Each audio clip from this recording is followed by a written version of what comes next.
Hello guys, welcome back to the channel. In today's video, I'm going to show you how you can get the coral boat in the Fish It game on Roblox Pirate Cove update. Okay, let's get into it guys. First of all, you need to go to the Pirate Cove Island.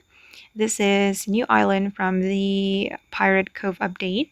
And then you can go to this shop, this limited event shop, and then here you can buy the coral boat, and you will need 25,000 Dloons to buy this coral boat.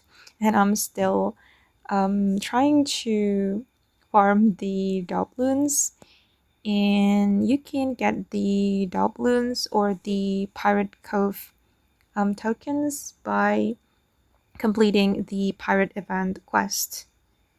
Okay, for example, for my daily quest, I need to level up once and then use an ancient stone and also catch 2 treasure crab and catch 2 sailor crabs.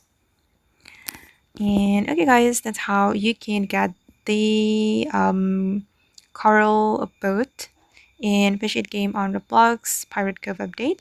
I hope this video will be useful for you. Thank you so much for watching and bye.